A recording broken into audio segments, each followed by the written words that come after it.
Good morning, everyone. Hope to find you all well today. We're just waiting 1 or 2 more minutes for everyone to be able to get in. So please make yourself comfortable. Any questions you will be able to put in the Q&A, which is the little box with the question mark. And they will be answered during the Q&A session by the end of the webinar.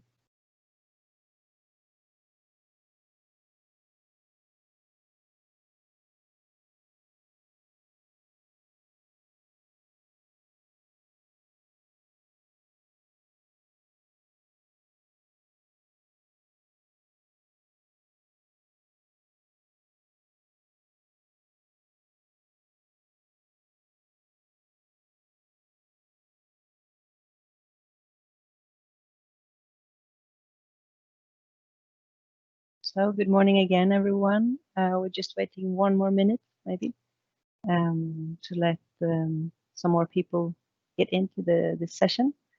So please have a seat, bring your coffee or tea, and we will soon get started.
Okay, so I think we will get started. Sorry for this little delay, but it's always nice to see that more people are coming into the session before we get started.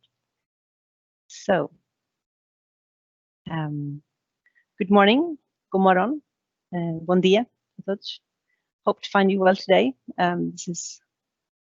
We are very happy to be here this morning to open a webinar session upon IT Nearshoring Portugal and how to do it actually. So it will be quite an interactive session with a lot of hands-on advice for you today.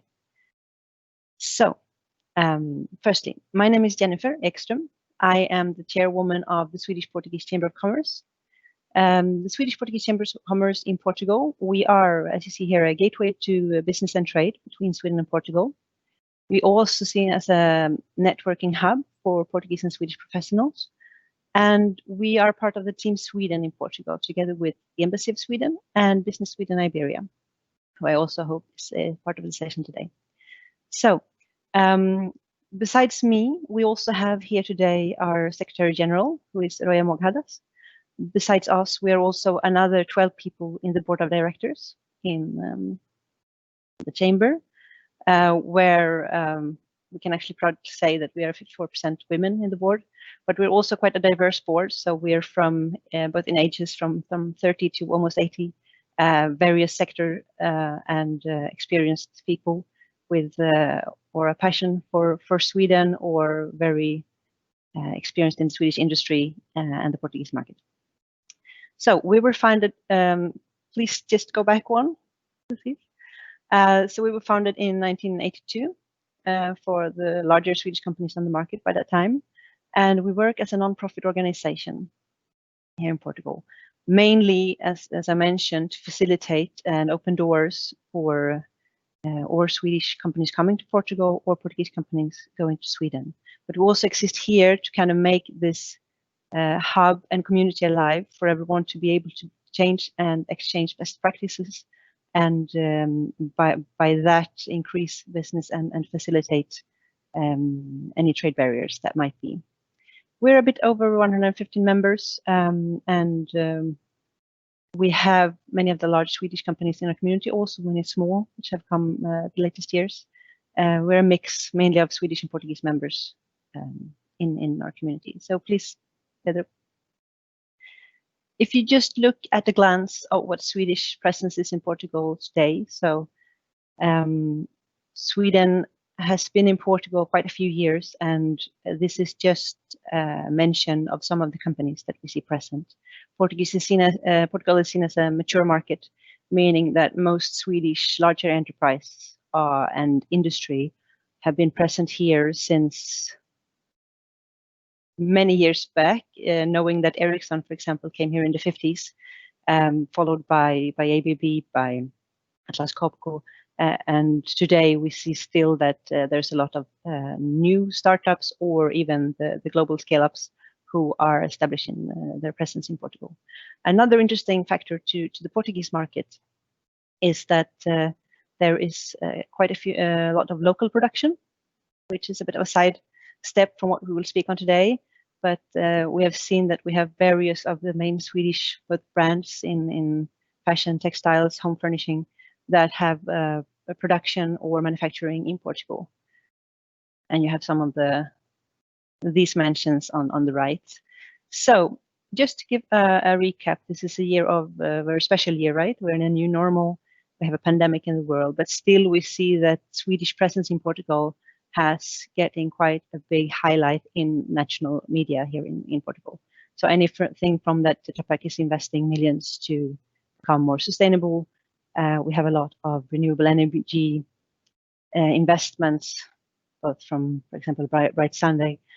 We have or Power Ocean. There's been also on the tech side, Tinka Center Portugal earlier this year. We also see up on the nearshoring aspect a couple of newcomers such as Improve. There is Liebe, there's some others, and even quite even newer, which is Pinnitu, who is coming to Portugal. Please. So in a recent study we did, must say that this was pre-COVID or just pre-COVID, but however, if you look at historically, this is something that has been quite, so say, no, step back, please. So both the advantages and the challenges have been there for a couple of years, so it's nothing new that we see. But it's interesting to see what the Swedish industry say about Portugal. And main advantage we would say maybe is that both the access to skilled labor, there is a high rank of graduates in Portugal, of engineering graduates. There's the market access, the digitalization level, the high English proficiency, all these aspects that make the workforce easier to work with. But then you also have the soft skills, the people, the culture. I would say it's a very curious nation, and by my own experience and also what we see in other Swedish industry is that when you match the Swedish somehow industry or company culture with the Portuguese curiosity, workforce and people, that normally becomes a quite great match, which we're happy to share. On the challenging side, there are some issues both on customs. There can be regulatory enforcement and take time to obtain licenses and permits. Sometimes it's also implementational phases when there come new regulations or new permissions that are going to be activated on the market.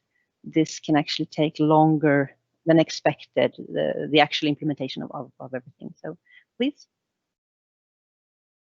If you look back a bit, so we want to also highlight Portugal as a hub for global business expansion, not only for the nearshoring, but this is something that maybe we know about at least. Securitas was one of the first Swedish companies who actually took Portugal as a stepping stone globally, and that was already in the 80s when they expanded from Sweden to Portugal and from Portugal both up Europe, but also further to South America. Ericsson has been a bit on the same route, but more from Portugal to South Africa, namely in Angola, Mozambique. We also have examples like the Averum Infracontrol more recently, who started after the Nordic markets in Portugal and then stepping up to Spain and other countries. And also Bright Sunday. Please.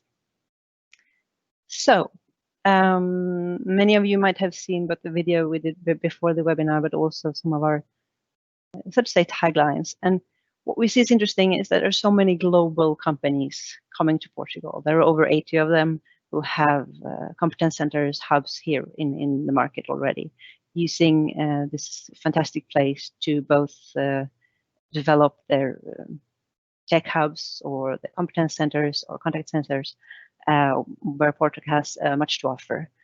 And what we wonder, seeing both everything from German leading brands like Mercedes, Audi, you have other French brands, US-based companies. Will you Swedish companies? Is this something that you will follow your peers doing? Because we see that there's so many other global leaders who are coming here. We know that some Swedes are, or quite a few, looking to enter Portugal also, but we would like to challenge you to evaluate better the Portuguese market.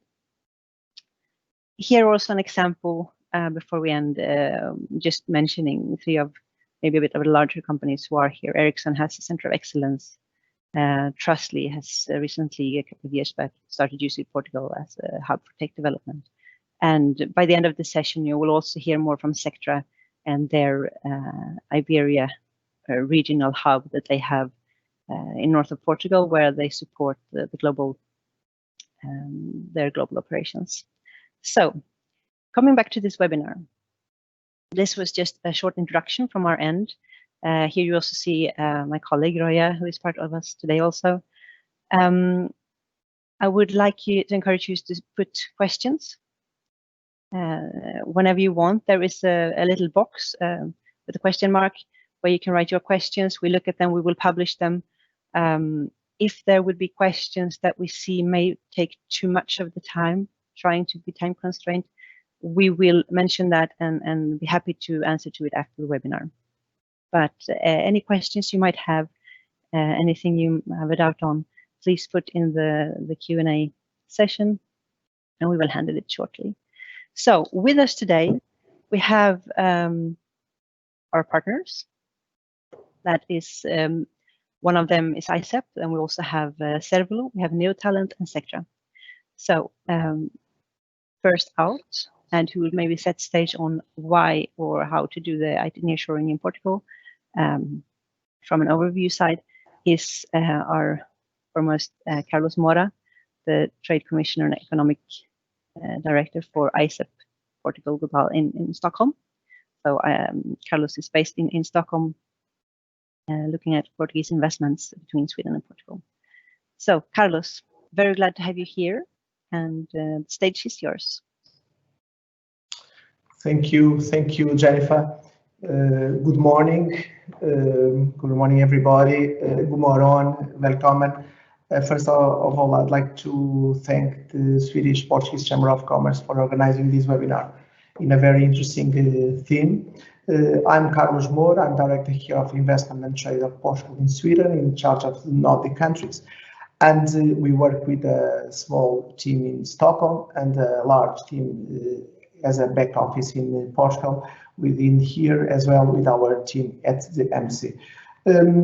My goal today is to go ahead with a short presentation. I try to give a snapshot of the ecosystem in Portugal regarding the tech hub and the tech scene. But before going through this presentation, I would like to stress 2 or 3 ideas. First of all, is even though there is this COVID-19 on the air, we were quite successful in attracting some foreign projects to Portugal in these services nearshoring areas. I can see in the last 3 or 4 years more and more interest of the Swedish companies looking for information and setting up their back office operations in Portugal. So I'm not going to do futurology, but I think the trend is that the future will be more and more operations in nearshoring. So I'm going through the presentation right now. So first of all, there are 3 or 4 things that I'd like to share with you. First of all, will be this global recognition. Then I'm going through competitive advantages, innovation, and investments support. First of all, this global recognition, just to highlight what they say about us. You can see some media from FDI Intelligence, Reuters, Tech, Forbes magazine, Essential Business. If you see all of them, they consider Portugal as a great location to do business in this kind of service nearshoring. If you see in the next one, are already those who decided to do business in Portugal and based operations in Portugal, mainly new technology-based operations in Portugal. I just would like to highlight one company here, that one of the last companies, it's Vestas from Denmark. So they strengthened the R&D capabilities with new engineering design center in Porto. And mainly the decision for going to Porto, among others, was the talent and the available engineers available in Portugal. If you see in the next slide, this one, just a small overview and some key figures, what we are talking about. So roughly we have around 80 big international players in Portugal with operations, around 90 sites. So we gather and we think that we have around 25,000, 26,000 people working for these kind of companies that decided to set up in Portugal. More in Lisbon, as you can see, and following by Porto and the other rest of the country. But which are the competitive advantage and what we think we are different from the other countries? First of all, the strategic location. Everybody knows where is Portugal located. Two highlights here in this slide. First, a good access to European markets. And second, we can consider ourselves as a platform to Portuguese-speaking countries, rather either in Brazil, South America, or in African-speaking countries. As you know, there is a strong link of Portugal and Portuguese companies in these countries. So I think there is definitely a good way to access these markets.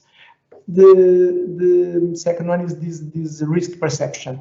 Mainly, everybody knows Portugal is quite a safe country. Internationally, we rank the 3rd position on the Global Peace Index, as well as the political and social stability and the operational risks. Those are quite low.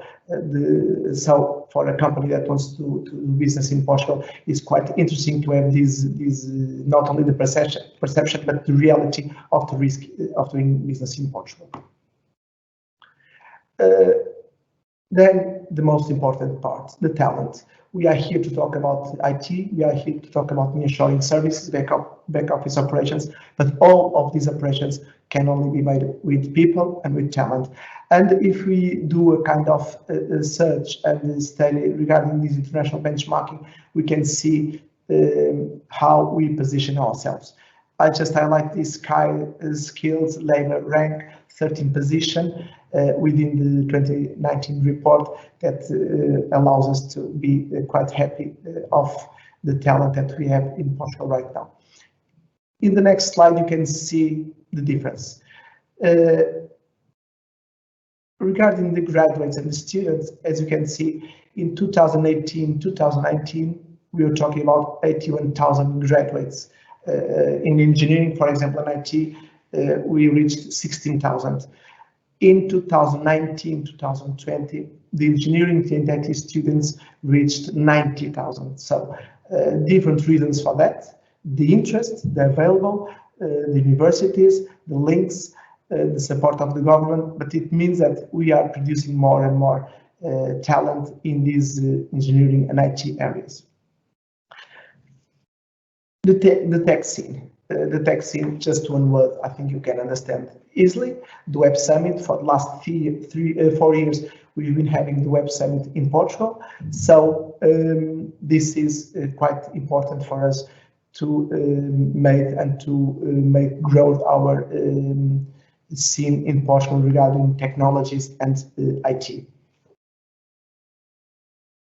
Some unicorns, the Farfetch, the OutSystems, and Talkdesk, the 3 Portuguese unicorns that we'd like to refer. And then the innovation. The innovation, yeah, the following one with the innovation. That Portugal is a top country providing technological services.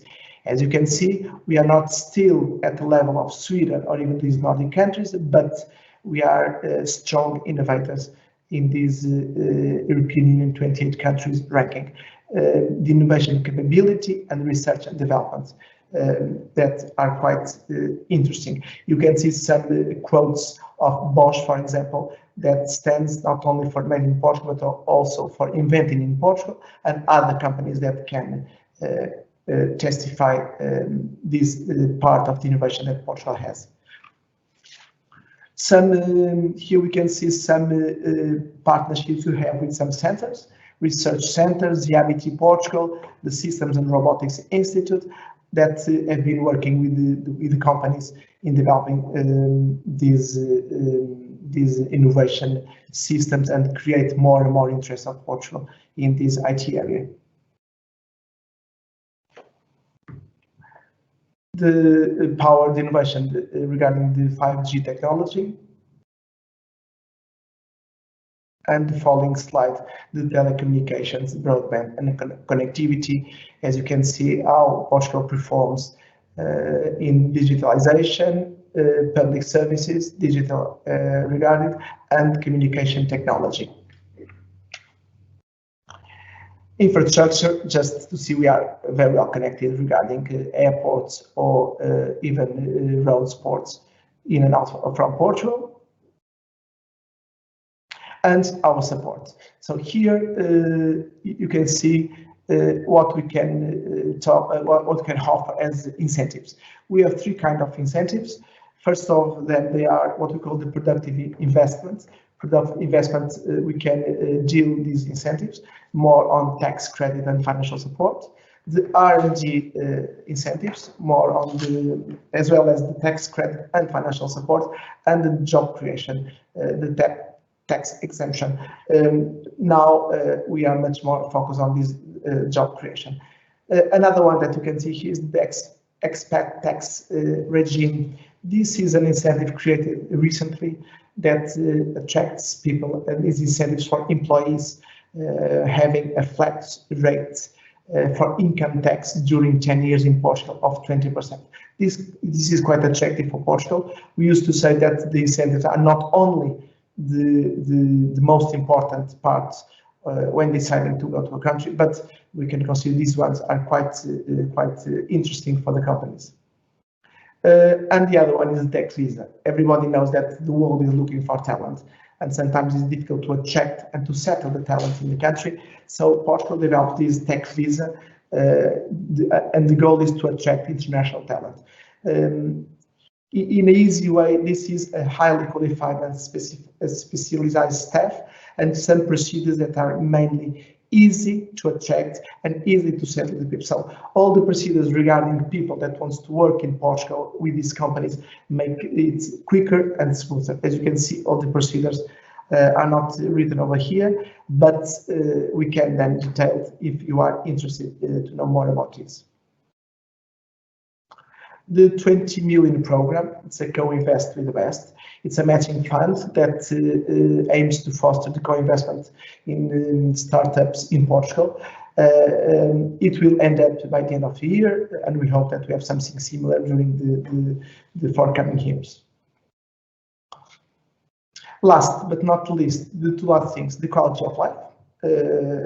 I'm not going to stress a lot about the quality of life. I'm Portuguese, I'm from Portugal, even though I'm living overseas for a couple of years, but everybody knows that this quality of life is very important for the companies when they decide to go overseas, and you have calls for all over the world regarding this quality of life in Portugal.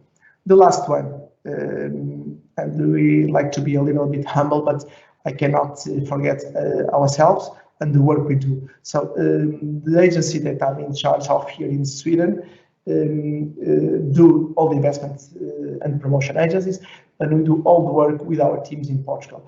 And we like to call ourselves as one-stop shop agency, and we do all kind of services that you need free of charge.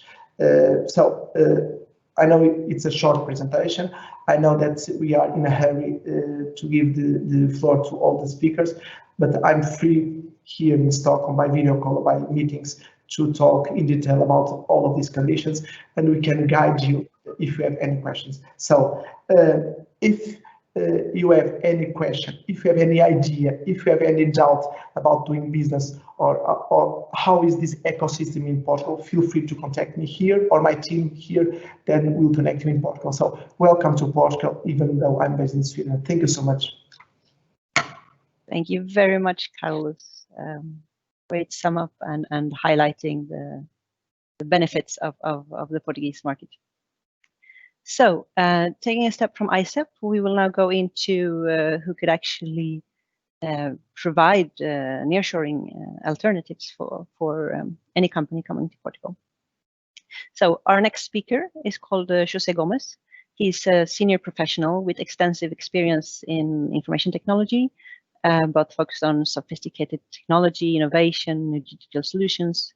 And he currently leads Neotalent's capacity services and nearshore business unit. So we are very glad to have you here.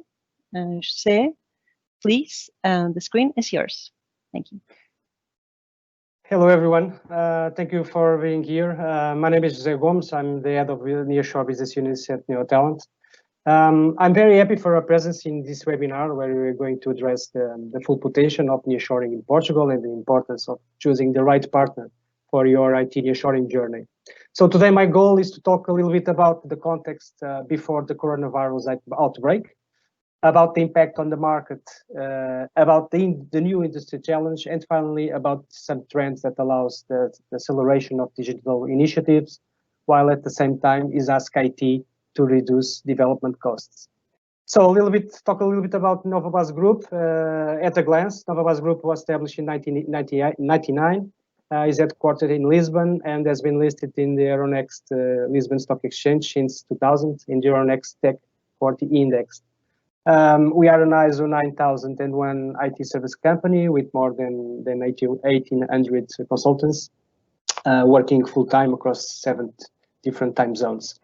And our commitment to quality with more than 30 years of experience has made us to serve more than 300 clients across more than 40 countries. So talk a little bit about Neotalent. Neotalent is a Novabas Group company specialized in talent. So one of the major challenges for IT nowadays. We have a footprint of more than 20 years delivering IT specialists and IT teams, both in the form of agile teams fully managed by us or in staff augmentation delivery model in Portugal and throughout nearshore engagement models also. So I'm regarding the way where we are. So we are in the common era, as you know. So according to the Gregorian calendar, we live in the Christian era, CE, and before that, humanity lived in the before Christian era, BC.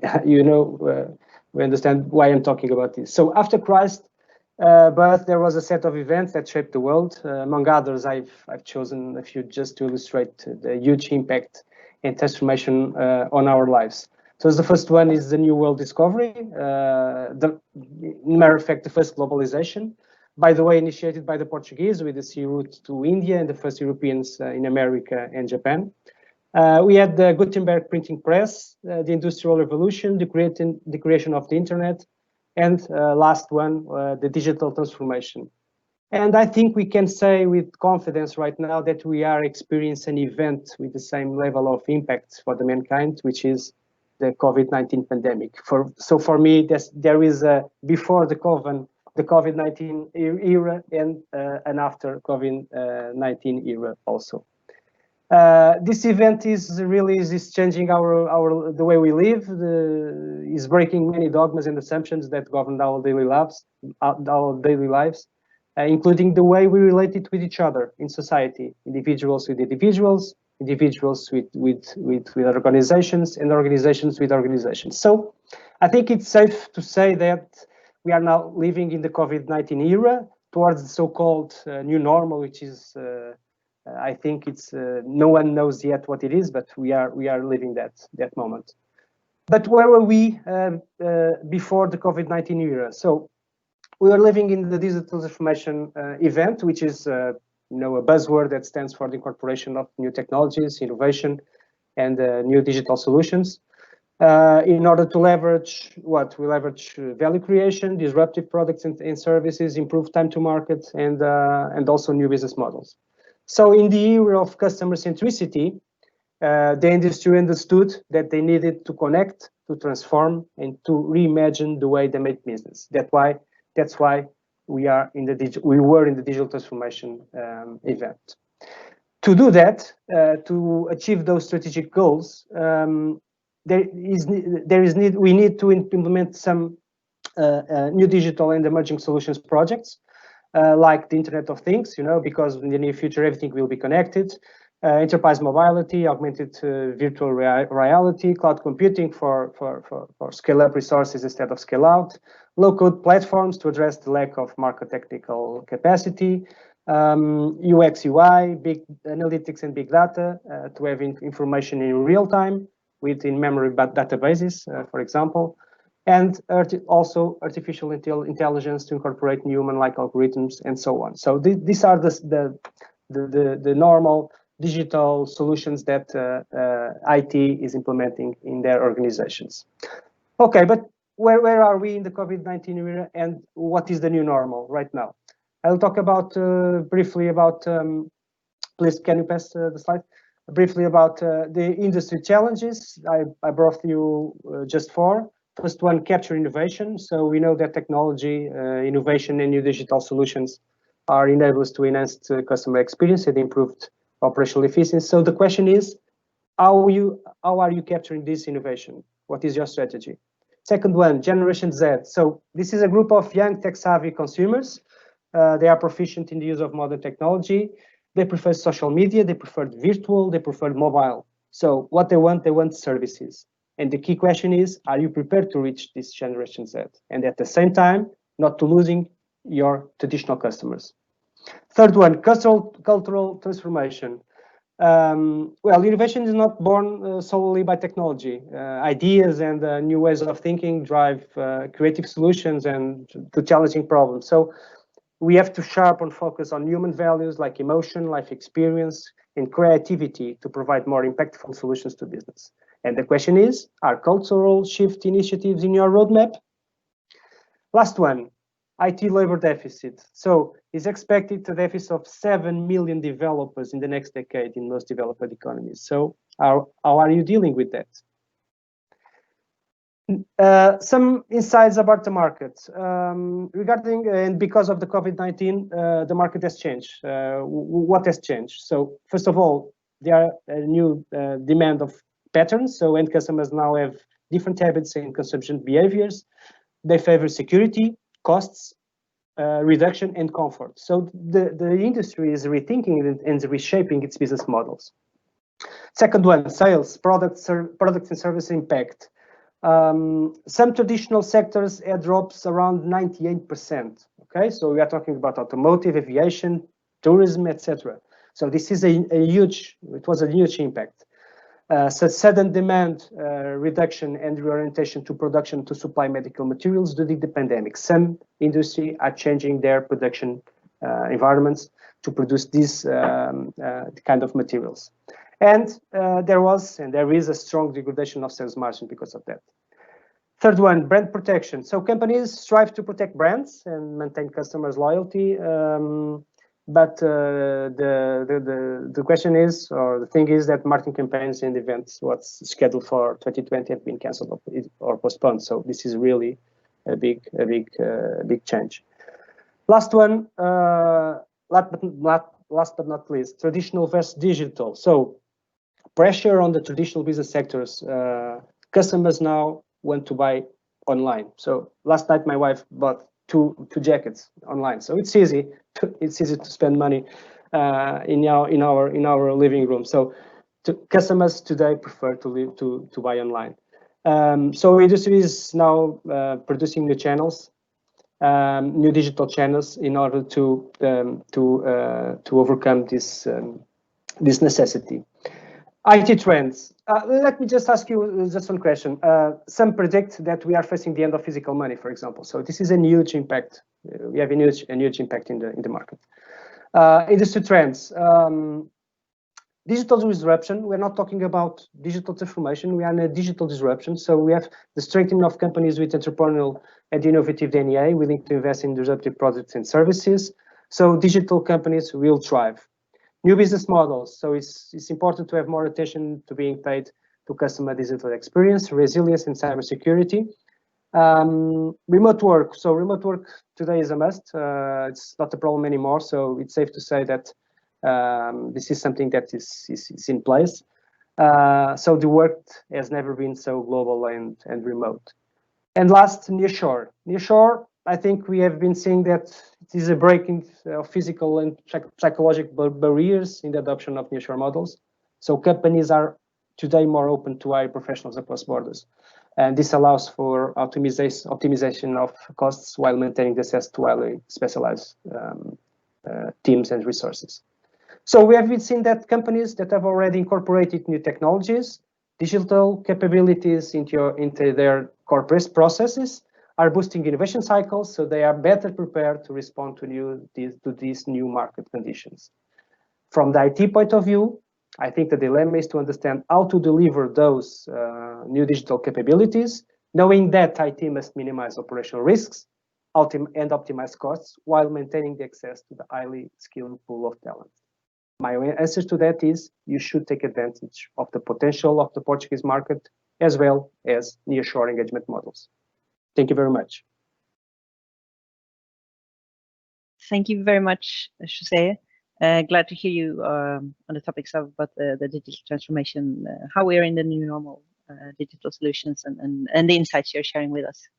Very well appreciated. So let's go further a bit, maybe into the legal area. Our next speaker and partner is Sérvulo Associados, where we have Ana Rita Pinho. She's a partner of this law firm, and she focuses on intellectual property and TMT department. She works in the areas of patents, information technology, e-commerce, data protection, and publicity law. So, Ana Rita, very welcome to Thank you the so webinar, much, Jennifer. and the screen is yours.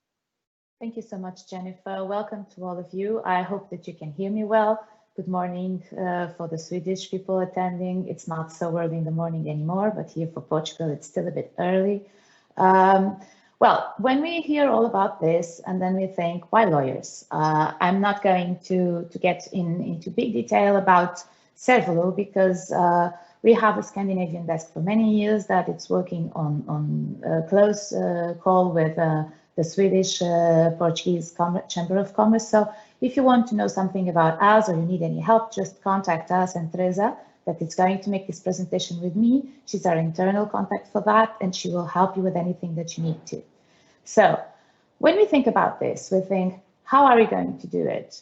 Is this something that we need lawyers for? Well, usually you plan everything that you need for a nearshoring facility or for a nearshoring hub or business.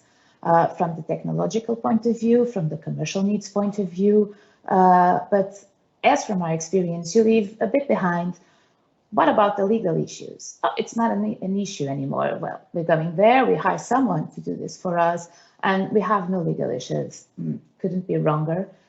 You should think about this and you should plan. So our presentation is very simple and intends to sit up for you for an educational point of view, to start that, to go ahead with. So if we can move up, we have a nice slide for a presentation in Swedish. I'm very sorry I cannot read it, so I hope it's perfect and okay. And we could move on to our basic topic. So from a legal point of view, you should go step by step.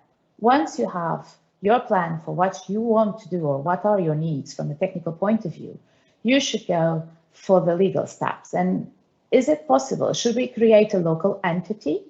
If we want to create a local entity, advantages and disadvantages on that, and that includes the legal side of it. And what type of legal entity can we create? Should we, on the other side, not create a legal entity and just hire people? And would these people to be hired either with a legal entity or not? Should they be hired as our own staff of the company, or should we outsource this and create a real nearshoring services with everything outside of the scope and radar of the company.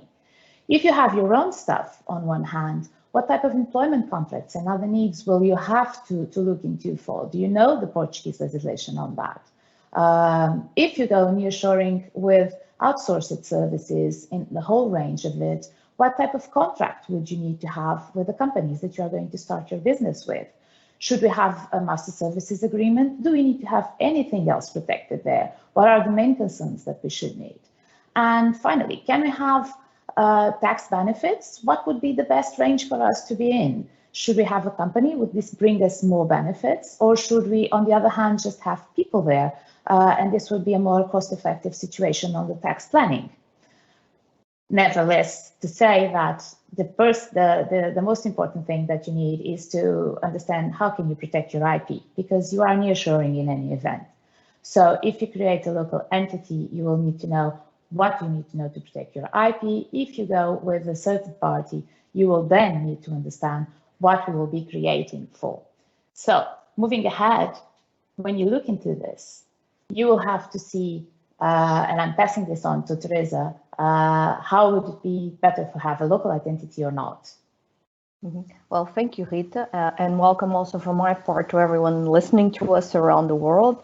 I think Rita has summarized what are some of the main issues we've come across when we assist companies nearshoring in Portugal. And one of the very first, if not the first decision to be taken, as Rita was mentioning, is whether or not to have a local entity. This may seem like a simple question, but in fact, it involves quite a number of aspects, because of course, we know that a foreign investor sometimes is not comfortable creating a local entity because it's a different legal framework. It's a country that the investor is not accustomed to. It's a different culture.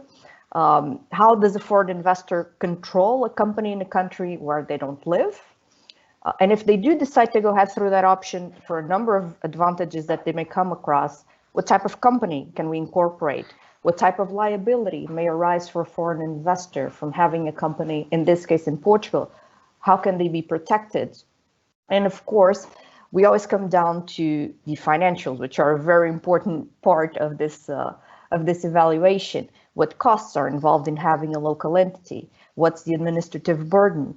And from our experience, quite often the decision of whether or not to have a local entity depends on employees and if you intend or not to hire local staff, because there's a completely different legal framework in Portugal as to if you decide to hire local staff through a foreign entity or through a Portuguese entity, among other questions that arise when we are speaking about hiring employees. Isn't that right, Rita? Yes, it is indeed. Actually, when you go for this type of structure, you have to think that if you're going to hire employees, and although I'm not a labor law lawyer, you need to understand what type of contract are you going to end up to. Is this a long-term process that you're going? Do you need all the team at the same time for this long-term process that you're starting in our country? Or do you need some people that are necessary for the startup of the project, like the specific tech engineers, and then they will not be, they are on the site for the project, for the launch of the project, but then they will not continue the work because they are unnecessary for the ongoing business that then you're going to rise up. So you need to understand that, because it is completely different, and you can have employees with term or no term. You need to understand that the benefits and the implications of giving benefits.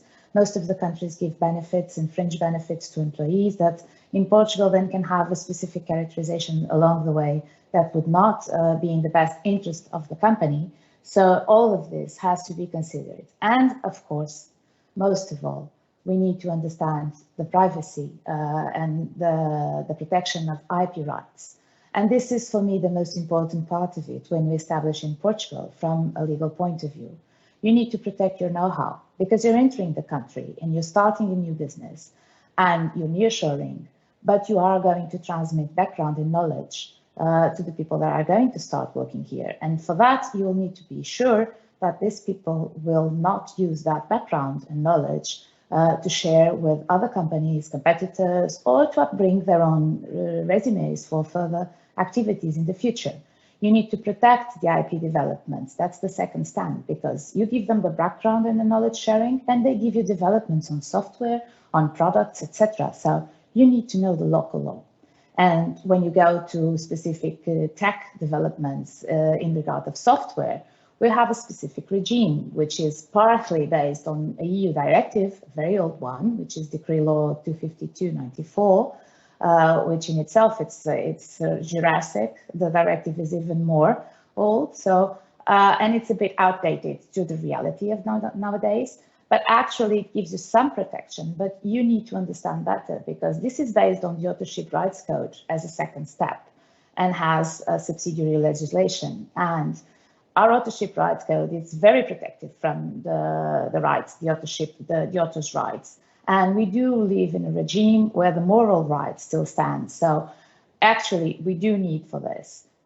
You think you need assistance for this. Then you have the specific clauses. If you go to hire individuals and you want to go to labor contracts, you need to understand that you need to have specific clauses for employment and service contracts for all the employees. And this is not just a generic contract on a template, then you can use it indefinitely because there are different functions for the people that you are hiring.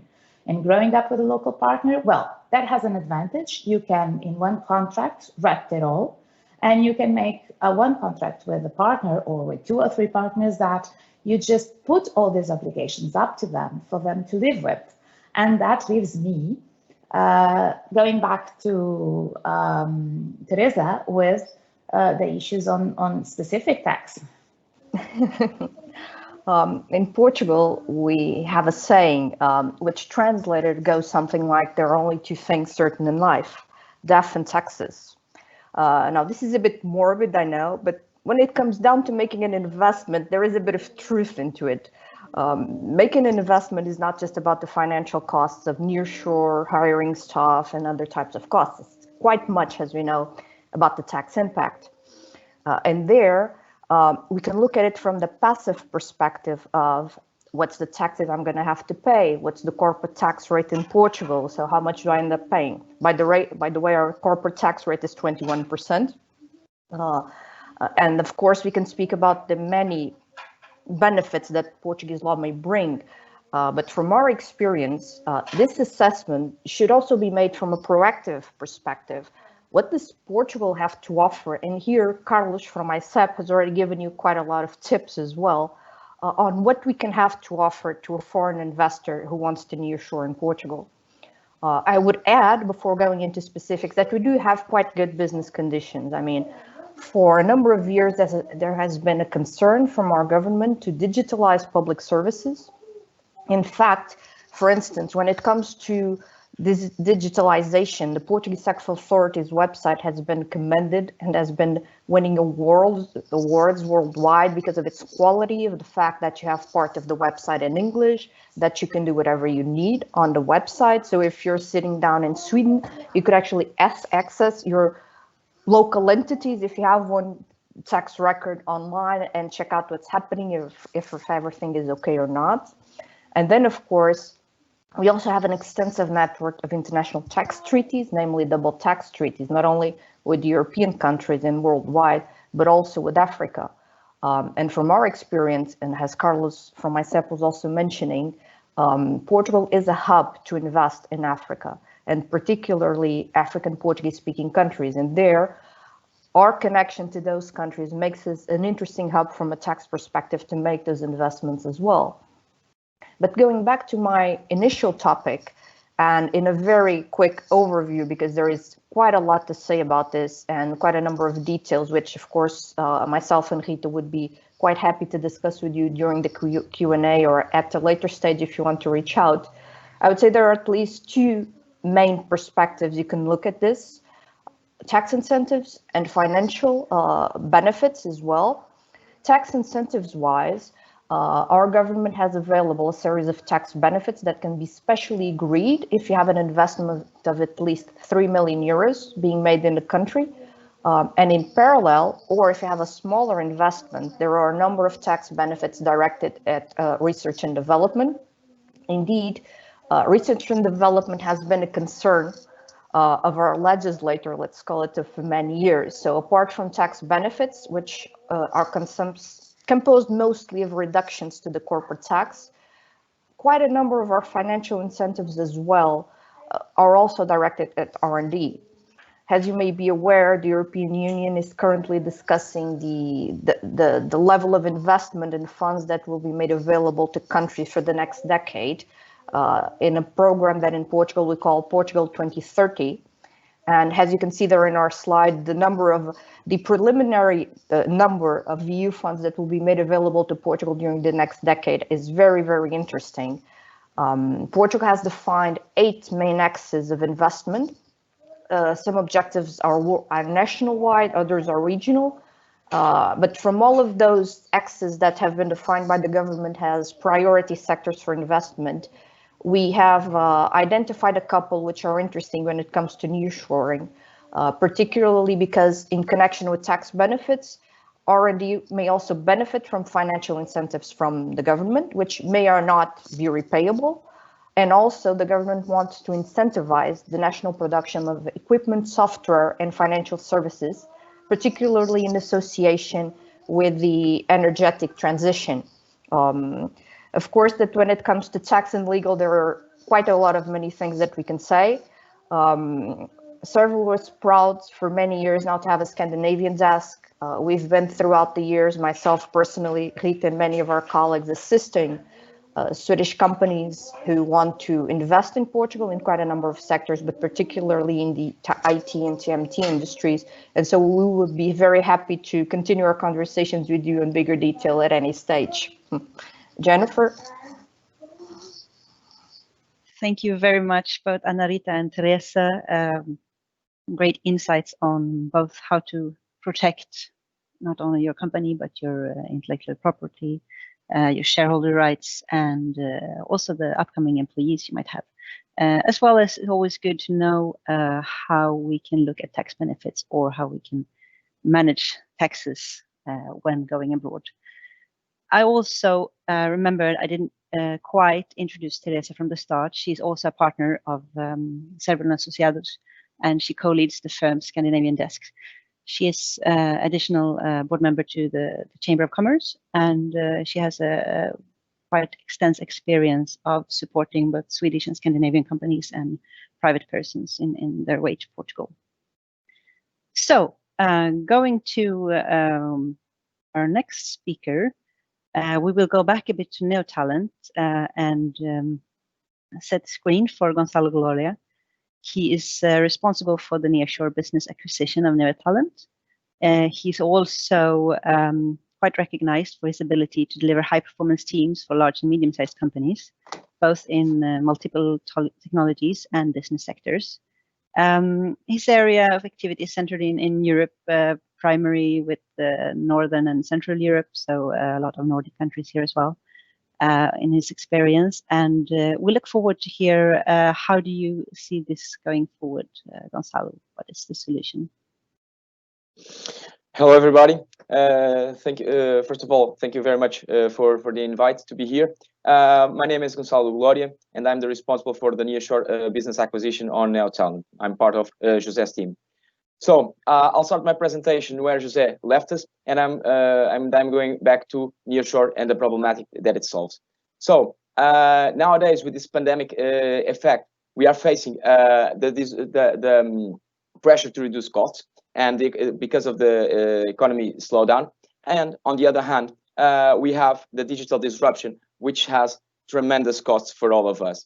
And because of that, as they say on The Mandalorian, this is the way. So for us, IT Nearshore is the way to answer to this. Because on one hand, we need to cut the costs, and on the other hand, we need to get more and more digital to go further with our business. So with this, I think most of the advantage has already been talked by my other colleagues on this webinar, but I would like to highlight a few of them, because the access to a pool of talent, it's not only regarding young graduates. We are talking about software developers and other engineers with very qualified and with a lot of experience, and that for us is something that Portugal can offer to you.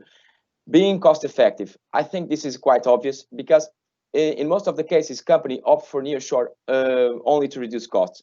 taking advantage of the difference between wages in foreign countries. For example, if we compare the average wage on Sweden and in Portugal, you'll see a huge difference.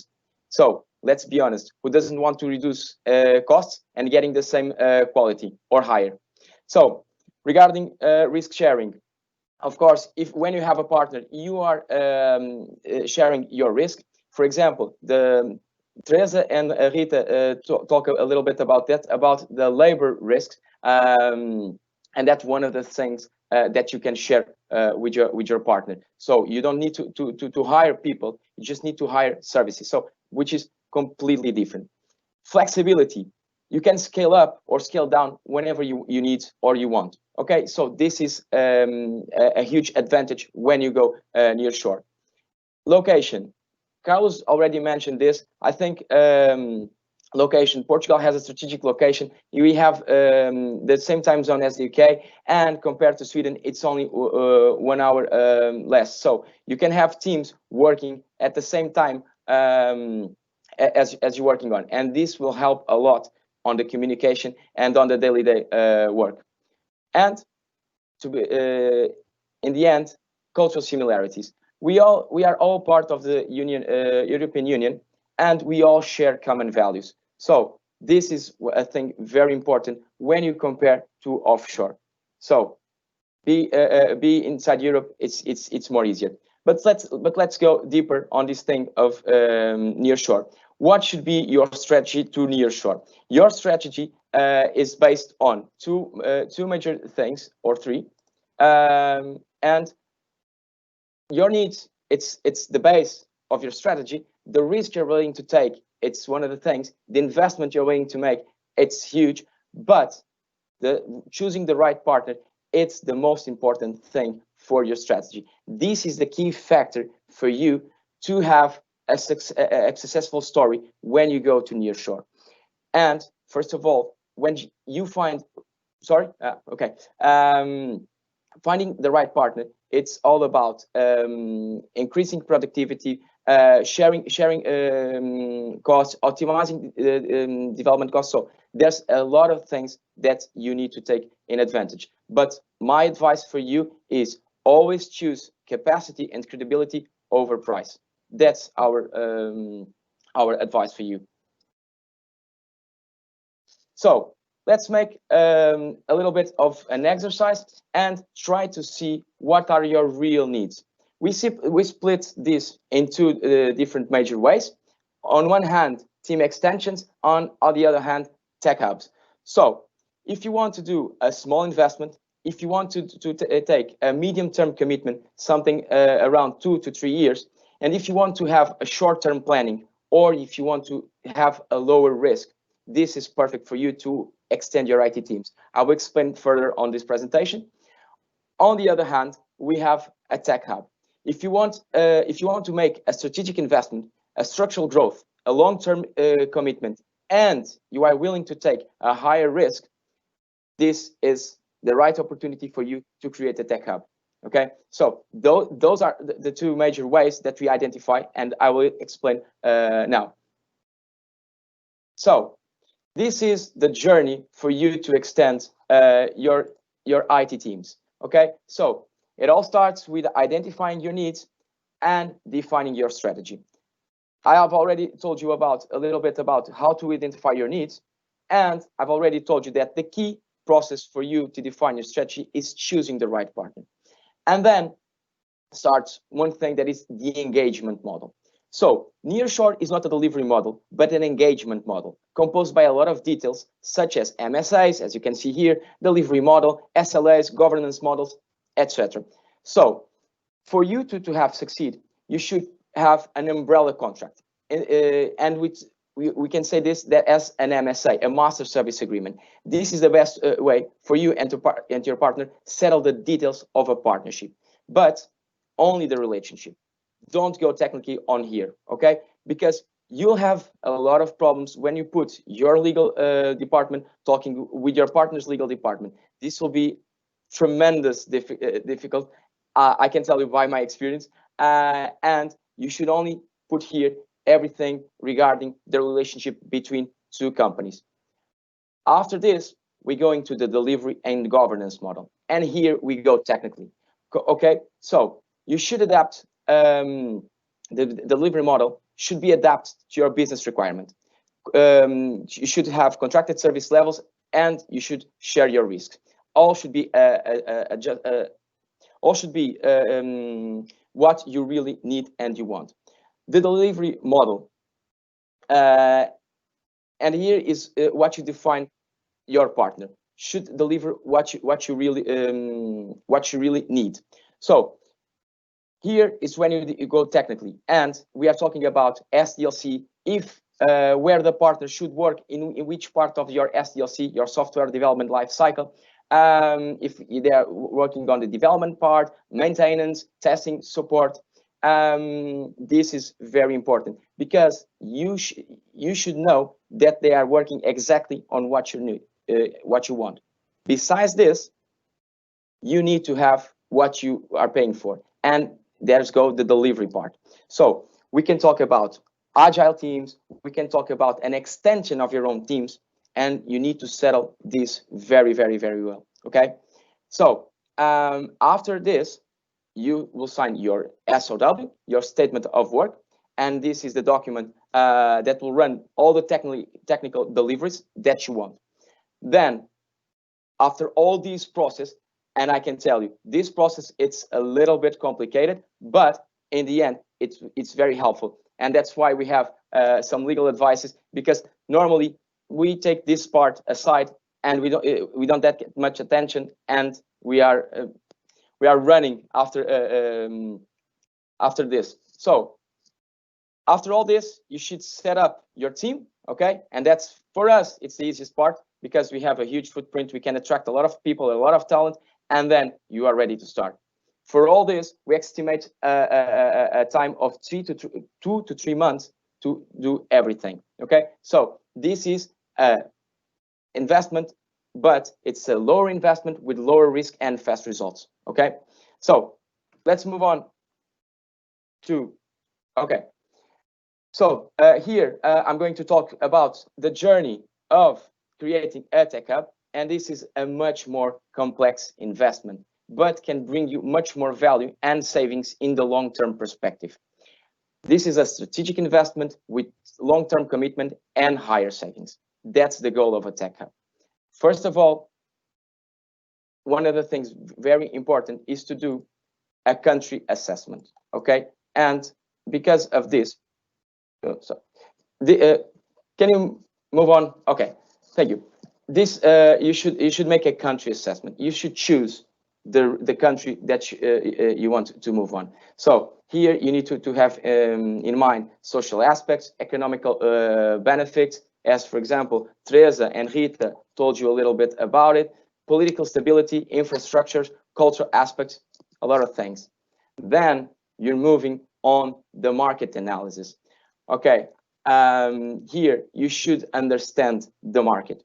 And the market, it's all about how acquire talent, the technological maturity, being in count the number of resources that you want, where will be the best location within that country to settle your tech hub. For example, in Portugal, you can choose between Lisboa, Porto, Évora, even Braga, Aveiro. So there's a lot of different cities that you can choose. And then after all this, you can go and find the right partners. Why am I saying the right partners here? Because this is a journey not to be made with only one partner. It's to be made with more than that. Okay, you should have an IT partner and you should have a legal partner because of all the aspects involved on settling a tech hub.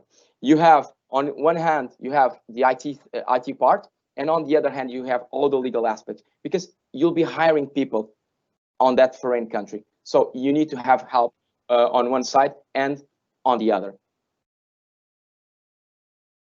Then after this, for all this to be successful, you should create your business plan. Okay, so be honest and try to settle your tech hub mission. Okay, this is a key step for this to go ahead. go have an investment plan, have legal support, as I mentioned before, have an IT partner, and most of all, align your shareholders' expectation. This is the most important part for all this. After all this, have the implementation phase. And here it's, as I mentioned before, the definition of the governance model and the communication model, the definition of the scope and the goals you want to achieve with all this. And to measure all this, you should need to define very well the KPIs and the SLAs that you want to measure. After this, you can define your service lines. And by service lines, I'm telling you about the teams and the way it's going to be structured. If you have a maintenance team, a testing team, if you have a development team, you need to be very keen on this point. And then after all this, you can start recruitment and your onboarding process. I think someone has already talked about your onboarding process. I can explain you a little bit further. I'm trying to keep up the pace because we are a little bit behind the schedule. And finally, we have the operation. So operation, it's all about communication.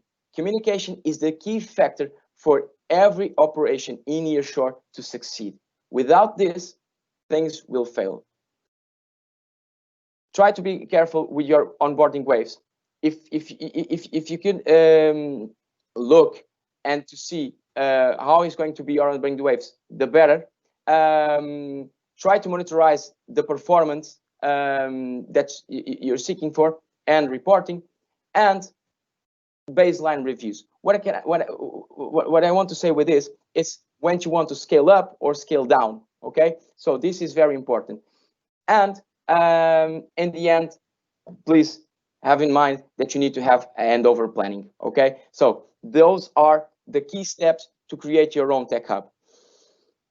On my side, I think it's everything. If you want to know a little bit more, and if you want to go deeper on this, I'd be more than welcome to explain you everything. Here, it's just a glance of everything because we are a little bit behind the time. So I'm going to pass the word to Carlos, I think. Thank you very much, Gonçalo, for this hands-on advice giving session from Neotalent. And it's really interesting to see both the why and when to nearshore, but also the journey to extend IT teams and how to make the operations work. So we're glad to still have many of you with us here online. We have would like to share a final case as well of one of the larger Swedish companies who actually has done the journey and are actively nearshoring here in Portugal. So I would like to invite Carlos Calroso. He's the general manager of Sectra in Iberia region.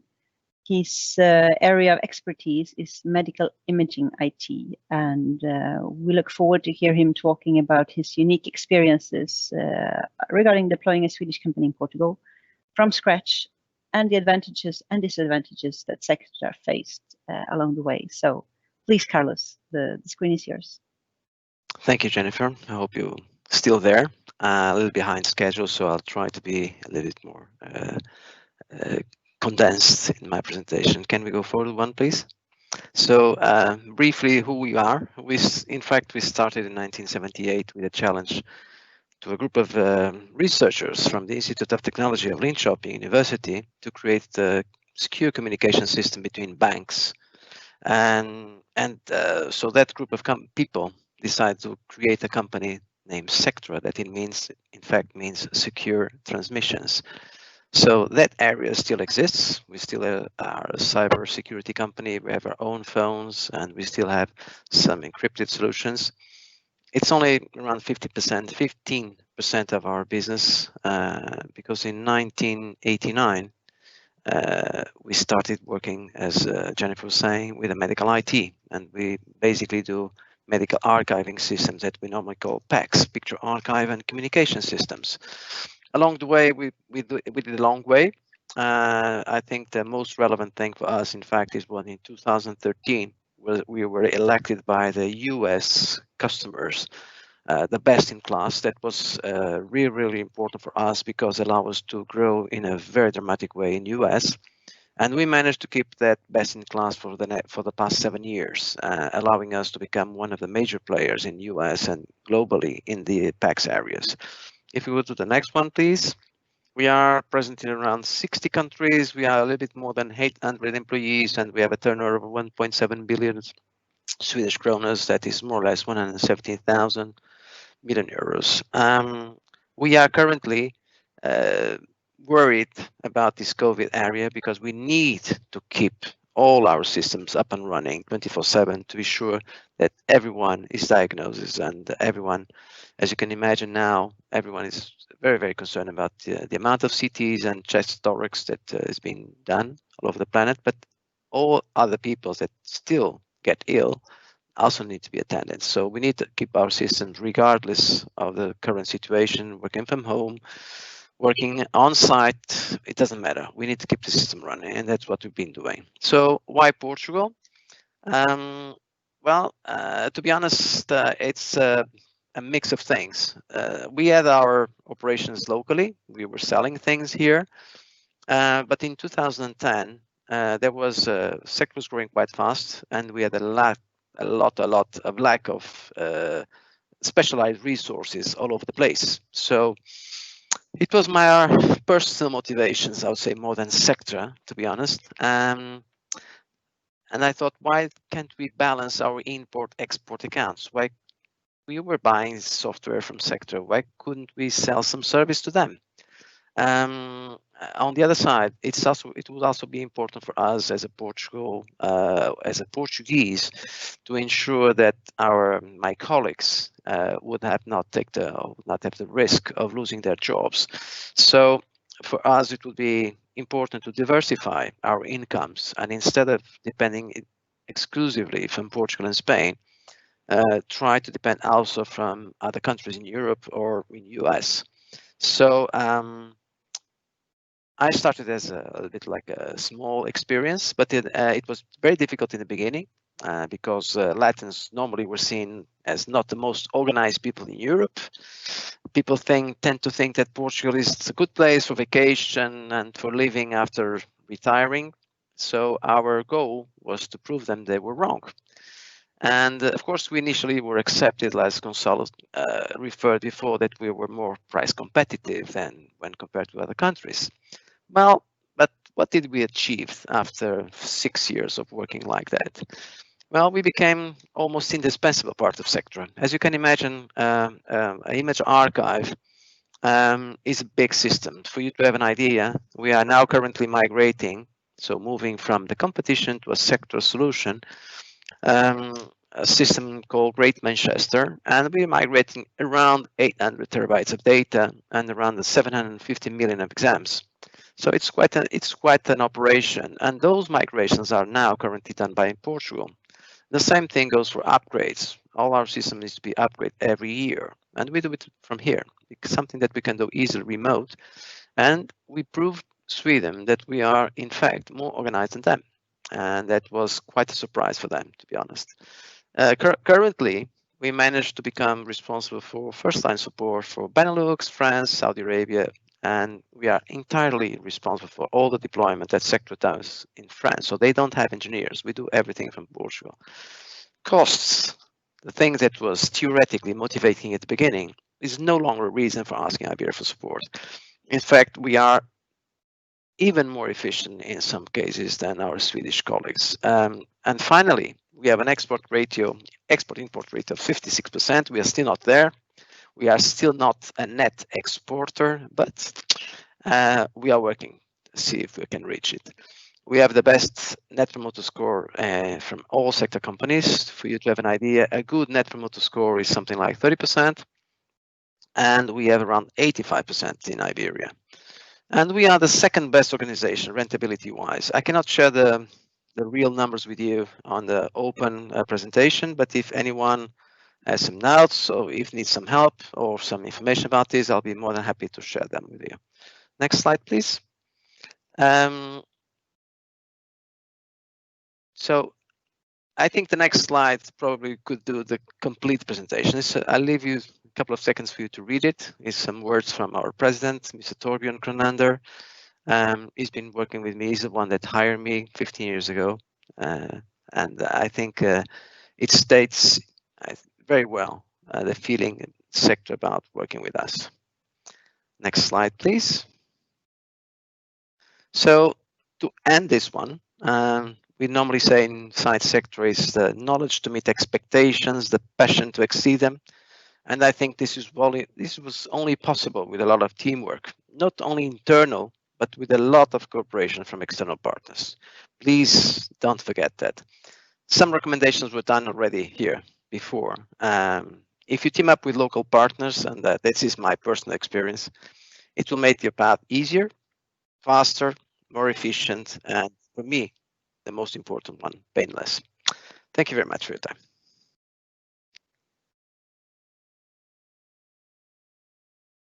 Thank you very much, Carlos, for your live case and your living what we were trying to achieve here in the webinar. It's really interesting to see how Sectra has, during these years, managed not only to implement your somehow tech hub here, your global competence center, but also reaching, as you said, a net promoter score of 85%. Truly impressive, and I'm very glad to have Sectra here on the market as well. I think if you look at, we're glad to see that still so many are here, even though we're a bit over time. I do believe we have tried to respond most questions in the Q&A. So I will not go in specifically to that one, because I know both we will contact you all afterwards with our contact details as well, discussing further. But I would like to take one final questions to all the presenters, or maybe one from each company to answer. And that would actually be, name one or the main feature that makes Portugal different when setting up a company. Carlos Mora, would you like to start? Just. Yes. If I need to rank the main feature, the top advantage will be the talent, the people. Definitely is the talent that is going to make us different from the other countries regarding IT nearshoring operations in Portugal. Thank you, Carlos. From Neotalent, Jose and Gonzalo, what would you say? If you say something else than talent and people. Yeah, I agree. I agree with Carlos, and I will add that to choose the right partner is key for the success, like we have been saying, because the path it's not easy. We need to understand and to translate how our market works, and what is the DNA of companies that want to be with us, and we need to make a common path to the implementation of this nearshoring, IT nearshoring projects. Thank you, Jose. If we go to Sérvulo, Ana Rita or Teresa, maybe from the legal point, what would you say, or from soft point? Well, Jennifer, from a legal point and based on TMTs and IP, I would say that we have an extraordinary mindset for technology and development, and this is also shown in the legal side of it. We have very fast communication ways of working in Portugal. Almost everything that it's done can be done electronically, so it is much faster. Although you need lawyer's advice, you always have a very expedite. You can create a company in 2 or 3 days. You can open bank accounts in 5 days. And there is a culture for technology contracts. So regardless of what people think, Portugal is very evoluted in this type of area. So we do have a culture, and companies and partners locally do understand the needs of IT contracts. So I think it's very smooth to work with our teams in Portugal. Thank you, Ana Rita. And shortly back to Carlos Cardoso. If you would to do this, continue on the same question, but if you would do this journey again, what would be the one thing you would mention to Torbjörn? To be honest, I think more than the technology that we are in fact quite advanced. I would say the most difficult things in the beginning is the match between Swedish expectations and the Portugal behavior that can be sometimes different. So I think we are quite adaptable, I would say, to the Swedish way of working. It's very, very easy to adapt the Swedish way of working and the DNA of a Swedish company to the DNA in Portugal. So I think it's probably something that normally worries, for instance, when a German company arrives in Portugal, a Swedish company arrives in Portugal, because they have sometimes the wrong idea how Portuguese works. So I think for me, the things that I would probably do differently, I would not do a lot of things differently. I would probably grow faster than I did. But in the beginning, and the Swedish companies are, I would say, more conservative than American companies when it comes to investment. And at least Sectra is.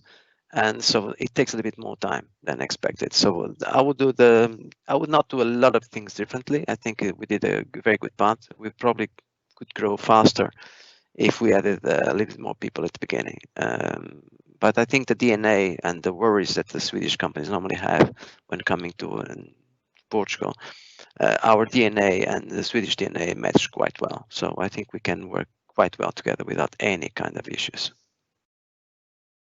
Thank you very much, Carlos. I think that's very interesting and good wrap up, both from talent, people, adaptability, communication-wise, how we work with technology in Portugal, and from my own experience, what I've seen from various perspectives, I can only agree to all of you. So we have come to the end of this webinar. First of all, I'd like to thank all of you who has been part of the session, listening, the audience. We hope we have been able to respond to your primary questions, and we hope also that we will continue the contact to respond to any other follow-up questions that might rise after this webinar. From our part, I would, from the Chamber, not only like to thank the Chamber organization, but Roya, who is behind here, taking care of much of the things that you can't see, together with Pedro from Neotalent. And I'd also like to say a big thank you to our partner in crime, if you'd like to say so, but AICEP and Carlos Mora. We have an excellent collaboration. From Neotalent side, both Gonzalo and Jose, it's a pleasure to both have you in our community, but also see what you can do and what you have done for many companies on the market. As well from Teresa and Ana Rita from Sérvulo on the legal part, making not only us, but many of the companies and people feel safe when they come to Portugal and be able to evaluate and take good decisions on the legal aspects, which are very important to establish any type of business or operations in another country, and so as well here in Portugal. And Carlos, again, from Sectra, thank you very much for being here and showing your experience and also giving your input on how Sweden and Portugal are actually quite a well fit or a perfect match, if you say that. Sometimes you can even make it seamless between the countries, and I think many Swedes, including myself, acknowledge that when we come to Portugal, actually, and we start doing business in Portugal, that Portugal and Sweden are quite similar. It's not by chance that Portugal has been named in international media as the Swedes of Southern Europe, and maybe even Sweden can be called Portugal of the Nordics. Who knows? But anyhow, thank you very much for today. Wish you all a continuous good day, and look forward to see you online. Maybe also in a not too far future we can have physical events again. But for now, we work on anything we can through communication, through technology, but still trying to share who we are as people. So thank you very much. This is it for today, and look forward to see you soon again. Tack. Obrigada.